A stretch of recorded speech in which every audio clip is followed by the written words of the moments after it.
que je ferai une série de vidéos pour parler de l'anthropométrie et de l'ergonomie. Dans la vidéo précédente, j'ai dit que j'ai défini l'anthropométrie. J'ai dit que c'était, entre guillemets, la mesure de l'homme. Alors, pour rappeler encore, j'ai dit c'est une étude quantitative des caractéristiques biologiques de l'homme. Et ça permet de mesurer aussi la variabilité humaine. Je disais que c'était une science qui, à travers des techniques de mesure standardisées, exprime quantitativement les caractéristiques dimensionnelles, morphologiques et fonctionnelles de l'homme. Dimensionnel, ça veut dire que qu'est-ce qu'on mesure? Donc, dans cette vidéo, je vais parler des diamètres et des périmètres. Parce que j'ai bien rappelé que l'anthropométrie était une technique qui est universellement applicable et qui est réalisable sur le terrain. Parce que c'était non seulement, elle était non invasive, elle était peu coûteuse. Ok. Dans cette vidéo, on va parler de diamètre et périmètre. Pourquoi? Pourquoi le diamètre? Pourquoi le périmètre? Commençons par les diamètres. Il faut dire que les diamètres fournissent les indications relatives à la robustesse du squelette. Et on peut mesurer plusieurs types de diamètres sur le corps humain. Premièrement, le diamètre biacromial. Le diamètre biacromial, qui est la distance entre les deux acromions. L'acromion, c'est...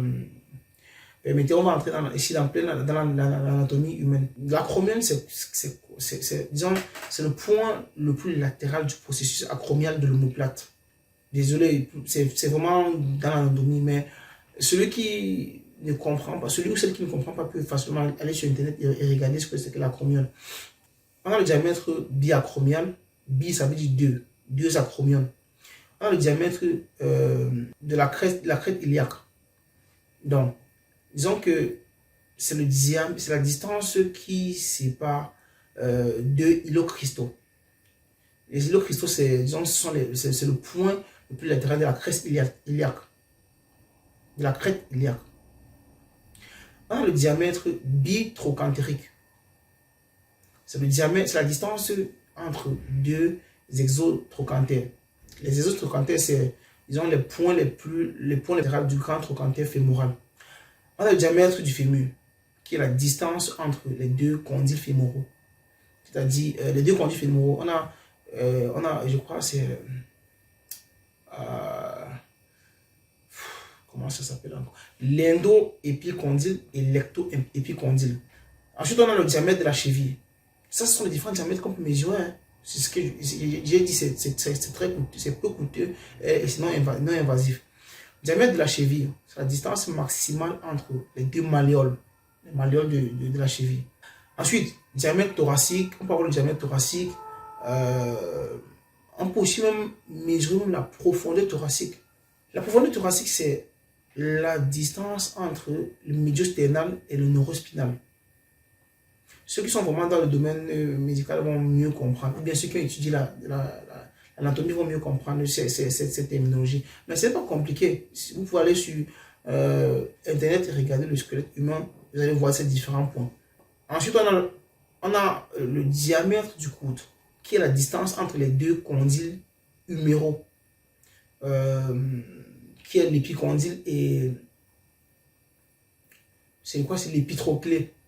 Le diamètre du coude, c'est un bon indicateur de la taille et de la structure squelettique. Pourquoi? Parce que c'est un endroit où il y a très moins il n'y a pas de graisse, il n'y a pas de muscle. Et enfin, il y a le diamètre du poignet.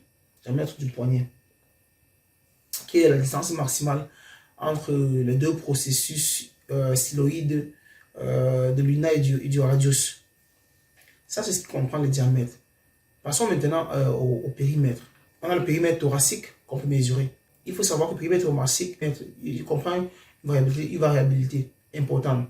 Ça varie en fonction de l'âge, du sexe et de la population. Le périmètre de la taille aussi est mesuré à la fin d'une expiration normale. Il faut savoir ça. Le périmètre parce que le plus souvent on mesure le périmètre de la taille de façon inappropriée. Mais il faut savoir que le périmètre de la taille est mesuré à la fin. Ça se mesure à la fin d'une expiration normale. L'expiration, c'est quand on rejette l'air. Et c'est quoi en fait? C'est la circonférence la plus petite entre la dernière côte et les crêtes iliaques. Le périmètre abdominal. c'est un périmètre abdominal, il y a le périmètre des hanches, qui est aussi un très bon indicateur de l'adiposité, de la musculature et de la structure osseuse de la région des hanches. Et c'est le périmètre maximal est mesuré au niveau des fesses. Disons que on peut aussi avoir le périmètre des membres qui sont occasionnellement utilisés comme des indicateurs de la muscularité. Mais les périmètres comprennent des os qui sont entourés de tissus musculaires, de la graisse sous-cutanée et de la peau. Cependant, le muscle est le tissu principal qui constitue le périmètre. C'est pourquoi je vous ai dit que le périmètre du coude est un très bon indicateur. Parce que, comme j'ai expliqué précédemment, il n'y a pas de muscle, il n'y a pas de graisse. Ensuite, le périmètre du bras. Pour mesurer le périmètre du bras, il faut la localisation du point médian du bras.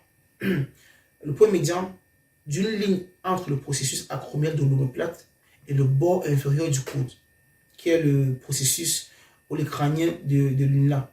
On peut avoir le périmètre du poignet, le périmètre de l'avant-bras, les périmètres de la cuisse, parce qu'il y a plusieurs périmètres à la cuisse. Sur la cuisse, il y a le périmètre proximal de la cuisse, le périmètre médian de la cuisse et le périmètre distal de la cuisse. Et enfin, le périmètre du mollet. C'est le périmètre de la cheville proximale au malléole. Et pour finir, les périmètres les plus utilisés pour l'évaluation de la composition corporelle, c'est le périmètre du bras, le périmètre de la taille, le périmètre des hanches et enfin le périmètre de la cuisse.